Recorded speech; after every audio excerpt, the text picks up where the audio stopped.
was in the kitchen, shameless as the dog was outside.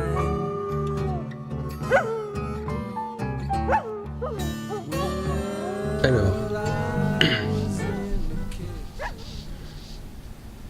salut à tous. Alors j'aimerais vous faire une petite vidéo sur un échange que j'ai vu naître sur YouTube, ou plutôt une confrontation entre Linguisticae et Frédéric Delavier.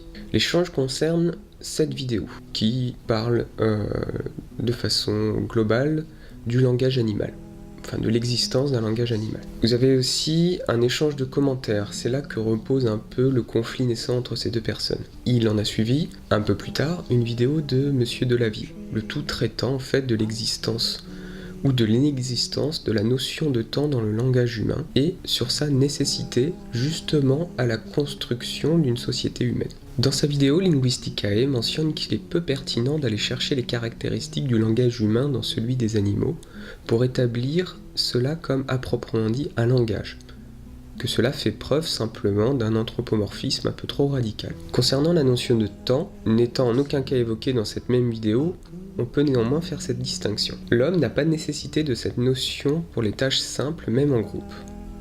En effet, M. Delavier nous dit que les animaux peuvent chasser grâce à leur instinct et à la coordination de ces mêmes instincts dans la meute. Pour preuve, nombre d'animaux sont capables de le faire, mais aussi de s'organiser et de hiérarchiser des actions basiques, mais nécessaires à une forme de cohésion de groupe ou de meute, sans distinguer passé, présent et futur, pour le peu que nous en savons. Par transposition, l'homme, qui n'est sans doute pas moins évolué que l'animal non humain, serait capable d'établir et d'exécuter les mêmes tâches sans pour autant distinguer le temps qui passe. J'ai le sentiment que d'exprimer une certaine nécessité de distinction du temps dans la construction d'une vie de groupe pour établir un ordre sociétal est paradoxal, car dans ce qu'il y a de plus basique à cet établissement, le commun du vivant, notamment les animaux vivant en meute ou en groupe, en sont capables. Concernant l'argument de M. Delavier sur le fait de pointer une direction pour indiquer un lieu futur, une position future dans l'espace, j'aimerais que l'on prenne l'exemple des abeilles. Nous savons que les abeilles savent indiquer des directions et communiquer des coordonnées spatiales par la danse et non le pointage. Deux options sont alors possibles.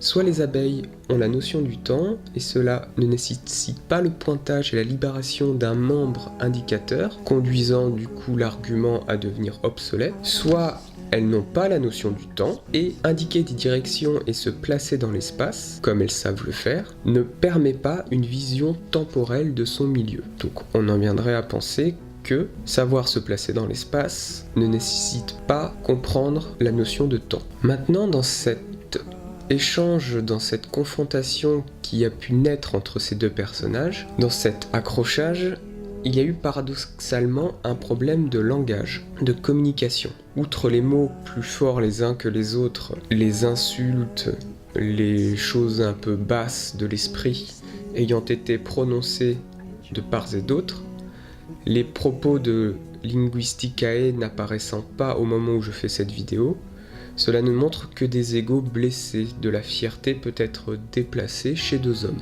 Il y a néanmoins autre chose apparaissant, un conflit interne qui entre dans la lumière. D'un côté, le professionnel universitaire, la référence culturelle, académique, ayant reçu des savoirs des savants, pour lui-même devenir savant et transmettre à son tour aux apprenants. Se voyant alors son savoir remis en cause, un savoir reçu comme certifié, vérifié, légitime, est alors justement ou injustement nié par M. Delavier. De l'autre, ce dernier, l'autodidacte, celui ayant créé son savoir, son propre livre, à partir de son propre puits de connaissances, ne buvant que peu l'eau des autres, se voyant remettre en cause sa connaissance, fondation d'une construction quasi-identitaire du philosophe s'étant bâti seul. Au final, l'échange au sein du public ne se fait que sur des identités prétendument politiques, et celui entre les protagonistes, autour d'un savoir beaucoup trop rigide pour ne pas être passionnel et identitaire. Ainsi,